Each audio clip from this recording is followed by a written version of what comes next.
For this vlog mga kanatsit, tayo magpapahinga muna.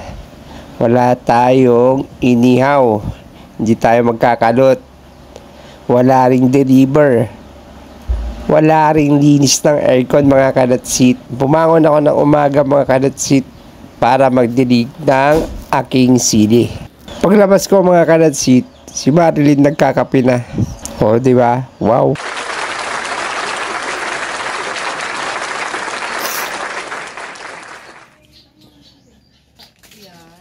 Paglabas ko ng bahay mga kanatsit, si nanay nagbabrush na ng kanilang higaan mga kanatsit. Kinuha ko na yung mga timba na gagamitin mga kanatsit. Papunta na ako sa may irigasyon, may biglang tumalon mga kanatsit ko. Hindi ko alam kung aso pala yung kaya napatros ako. You serious? Gago! Yung palakang bato kanatsit, yung karag sa Pangasinan. Nalasiya karag. Tinakot to mga kanatsit. Dito man ay pangalan ko sa may irigasyon. Mas malapit kaysa mag-iigib ako ng tubig sa may poso mga kanatsit. Kaya mabilis ako magdilig ngayon. Kasi may tubig ang irigasyon ngayon mga kanatsit, malalim. Kaya ito po ginagawa ko pag nagpapahinga, padilig-dilig, maglilinis ng bahay. Kasi hindi rin maharap pag sobrang dami ng trabaho mga kanatsit. Anos-anos labat, walang siya lanti kwanda. No, agkaong galongga po. Nga. Pwede na! Diyan, putang inang to. Gago. Tiplak mo yan. Animal. Buisit. Napansin ko lang mga kanatsit pag dumadaan ako sa aming kalsada, sa aming kanto, tawag sa akin kanatsit na. Wow! Kaya nagpapasalamat ako sa mga lahat na sumusuporta. At sa mga nagsishare ng aking mga vlog na ginagawa kahit medyo mahirap maggawa ng content. Sa mga tunay na sumusuporta ng Discarding Tour, mga kanatsit, maraming salamat po at mabuhay po tayo lahat. Pagtapos ko pala magdilig dyan mga kanatsit, nagpunta akong bayan, bumili ako ng pang lunch namin. Si Marilyn maglalabas, so bumili ako ng mga sabon na gagamitin niya. Nagwalis na rin pala ako ng aming bakuran mga kanatsit kasi hindi na maharap. Nagtitinda kami sa may kalutan ng dalan mga kanatsit. Kaya todo linis na rin ako para kahit papano malinisan ang aming bakuran. Ang kalat po kasi. At ang alikabok, sobra.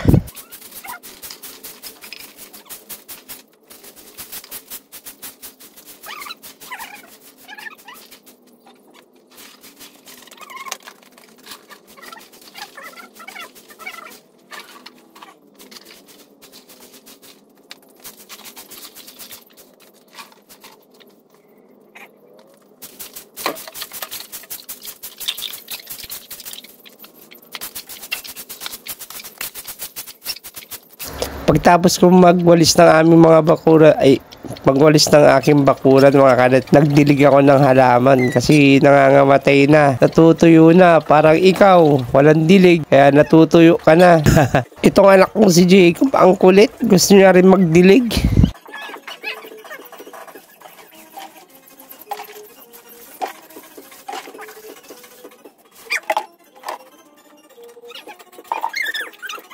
Pagtapos ko magdilig mga kanatsit, napagtanto ko, tinitingnan ko yung paligid, ang kalat ng bahay.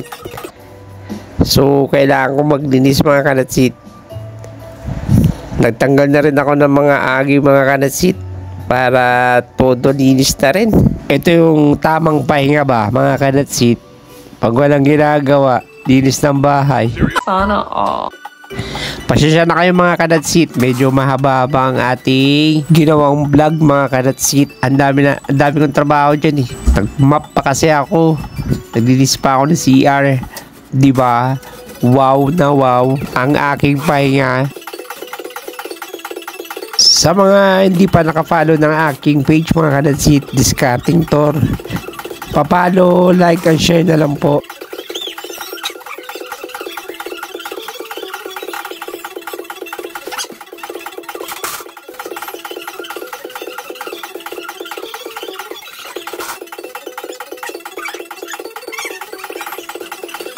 Pagkatapos dito sa may sala mga kanatsit, sinunod ko na ang aming kwarto.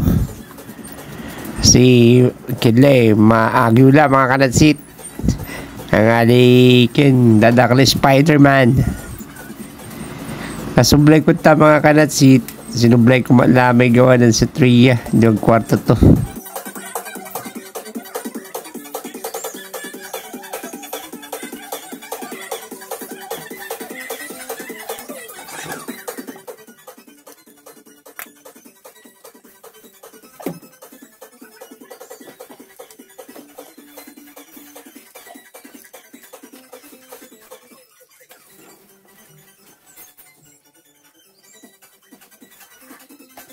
Nga entortaki mo alas saya malagya abong ko mga kanatsita. Hindi ka syumat.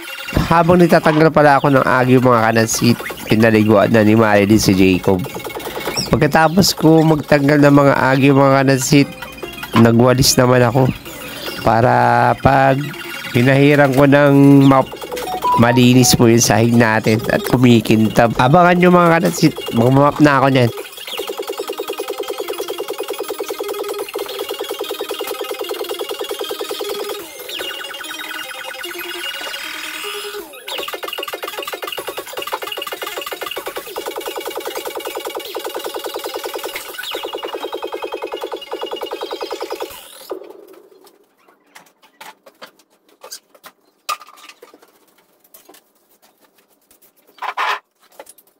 Yan na po ang Jacob ko mga kanatsit. Ang kulit yan. Garot yan. Patingin-tingin pa sa camera yan. Nakausapin pa kayo dyan eh. Mga kanatsit eh. Eh kahit anong pagod mga kanatsit, makita ko lang si Jacob. Tanggal na lahat ng ano ba, yung hirap at pagod. Sakit ng katawan.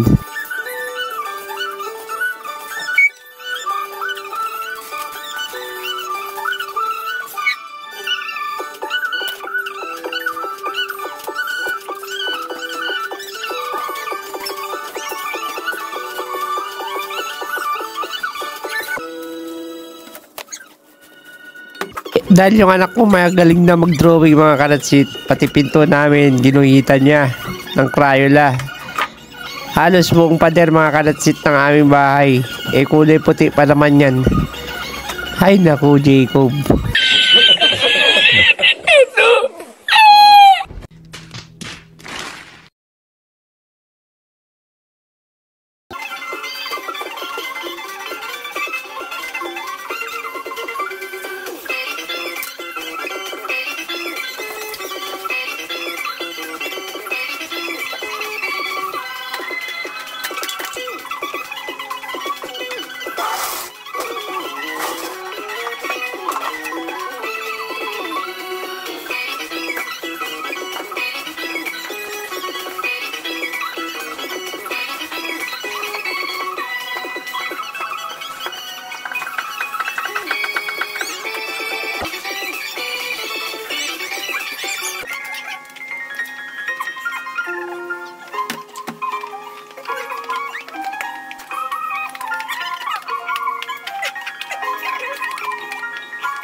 Sabay na tayo. Boys to boys ako. Bye!